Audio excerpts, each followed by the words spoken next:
Welcome back, everybody. Final half hour of our show on this Tuesday morning.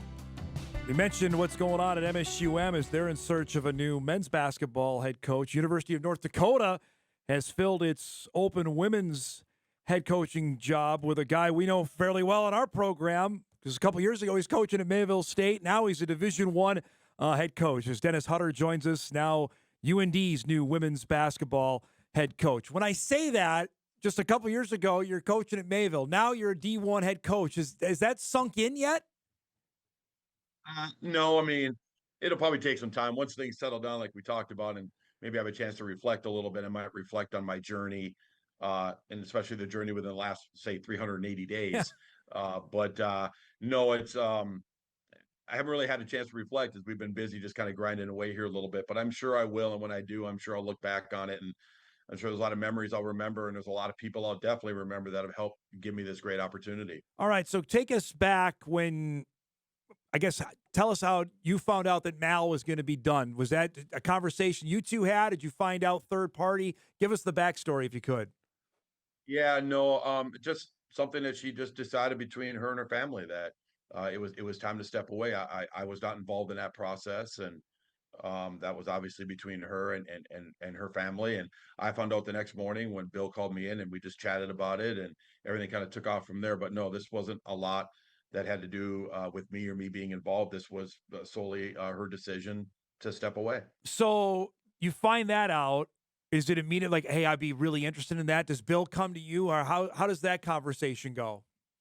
Well, first you just got to wrap your head around the fact that it all just happened. I Yeah. mean, people don't realize Mal and I are pretty close, and my relationship with her is extremely important to me. So, the first thing I wanted to do was make sure she was okay and that her family was okay. And so you're wrapping your head around that part of it, the emotional side of it. You're not even thinking about what's coming next. You're just making sure the people around you are all right. But when it got time to start talking about that and that topic came up, yeah, I was extremely interested. And part of the reason is you want to take care of the people that are here. You want to make sure the people that are here are emotionally stable, that they're physically okay, and that they're ready to move in the right direction. So when the topic of conversation worked itself into that situation, and I was lucky enough to be offered the job, I yes, absolutely jumped at the chance to take it, and I'm excited about it. Knowing full well that you had 8 players leave, you're basically building a roster from the ground up. How steep of a challenge is that? Think it depends on how you look at it, Dom. I really do. One thing I've learned, I said this in my press conference, is whether you're NAI, you're D3, you're JUCO, or D1. Number one, the game is the game.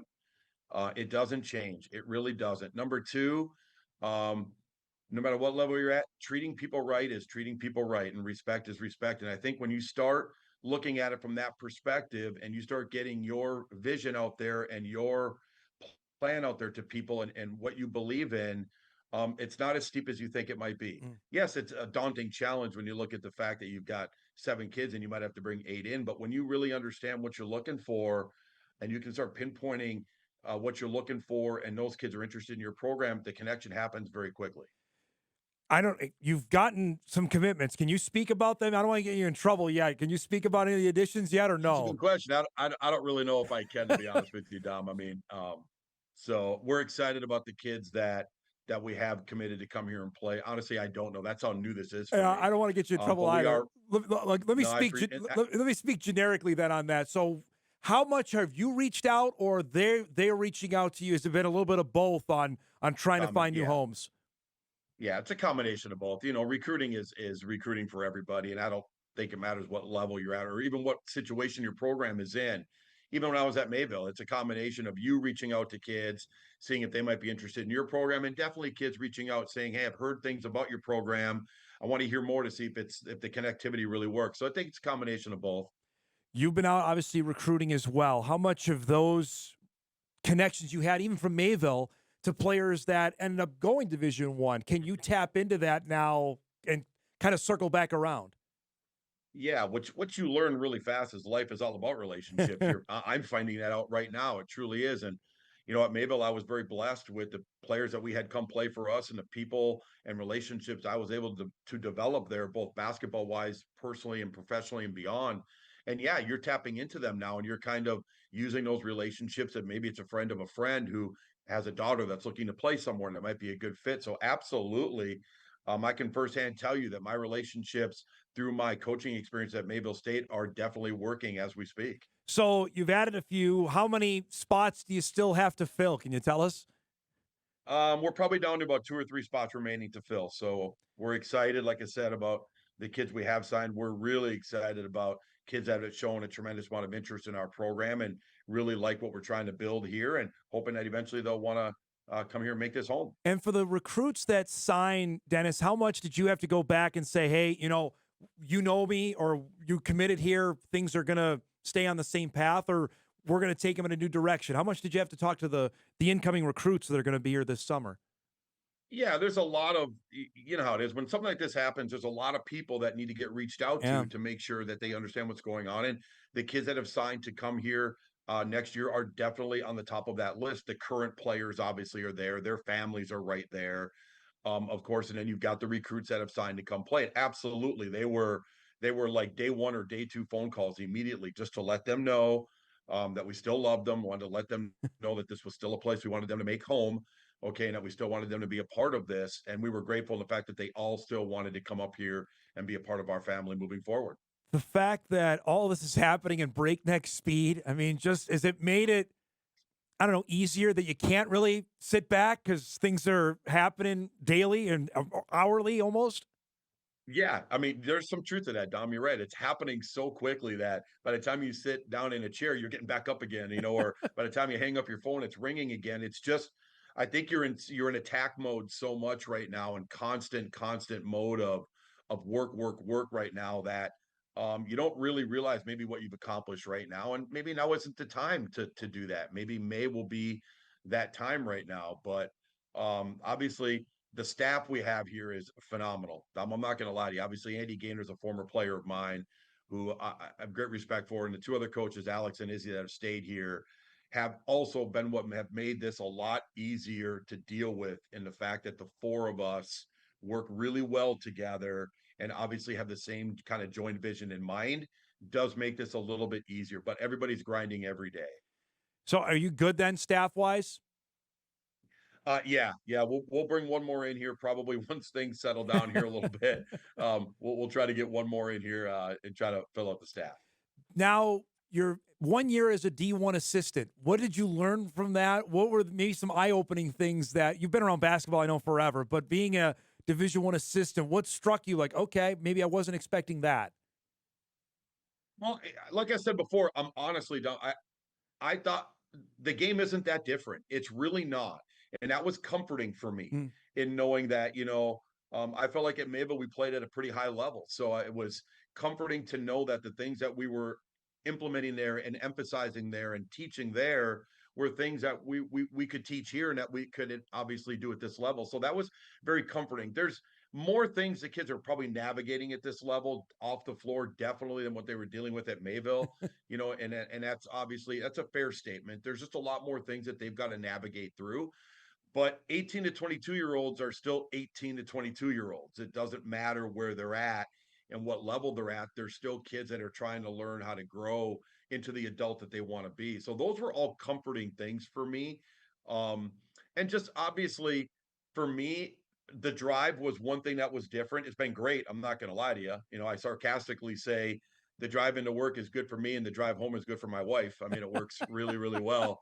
But it's been really good for me. I didn't realize how much I didn't get a chance to decompress at Mayville, because literally 5 minutes out of my office door, I'm at home. Mm.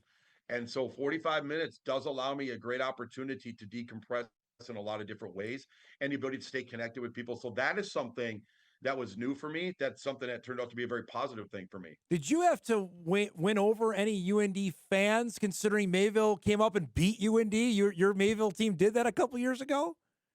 Yeah, and I don't say much about that. We don't talk a lot about that. It was a great night, obviously, for our program at Mayville State and for Mayville State University, and something that obviously in the moment we are really proud of. But we don't really honestly talk about that too much. Once I got here, it was more about, okay, where are we at and how are we going to move forward from where we are. But it is something obviously I'll always remember. Last thing before I let you go, describe, do you think, the emotion game one, You've been a head coach before, being a Division I head coach. What do you think that's going to be like for you in November? Yeah, I think it'll be a little bit different, but yet the same. I think you're right. There's an element of excitement, where, if you're any sort of competitor worth your salt at all, you want to just see, can I do this at the highest level? And that's players do that too, coaches do that as well. And there was always been a thought for me at Mayville, could the way we do it here be done on that sort of level? So, we'll find out obviously as the next year rolls around, but yeah, I think there's a level of excitement, obviously, with me personally. I'm sure my wife will probably see a lot of that, maybe the nights leading up to that. But I do believe that once we get into the game, I do believe the fact that I've done that before and I've been through the process of a game as a head coach and been through process of a game at this level Yeah. for a year as an assistant coach, I think will definitely start to kick in, and hopefully it'll just be business as usual once we get going. I know your phone's probably got about 8 more messages you probably got to get to. Thanks so much for making time for us today. We'll talk soon, okay? Thanks, Tom. I appreciate it. Have a good weekend. Congratulations. There he goes. Dennis Hutter, Thanks. new Take head care. coach of the UND women's basketball team, joining us. He mentioned they have official. We can talk about it. I know he can't, but they have made at least, I think, 3 signings or additions. Finley Onstad is one from Lakeville South. She transfers in from Kansas State. She redshirted at K-State this past season, so did not play. So she has 4 years of eligibility. Onstad did have a high school offer from NDSU before she committed to K-State. So she is one of the incoming players.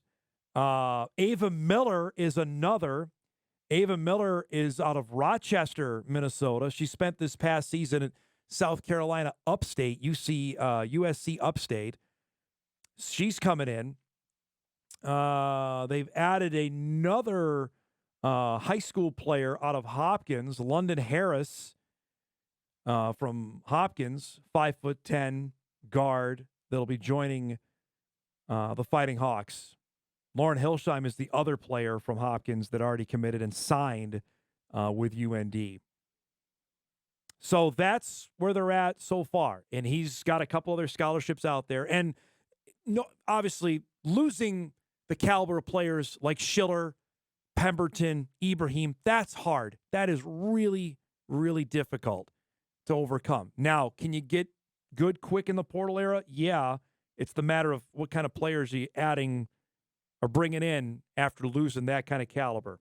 That's going to be difficult. I mean, Pemberton went to Baylor. Schiller's going to be playing at North Dakota State next year. That's difficult, but that's the job he's tasked with, and we'll see how he finishes out this roster for 2026. We'll take our final break. We come back. We'll wrap things up.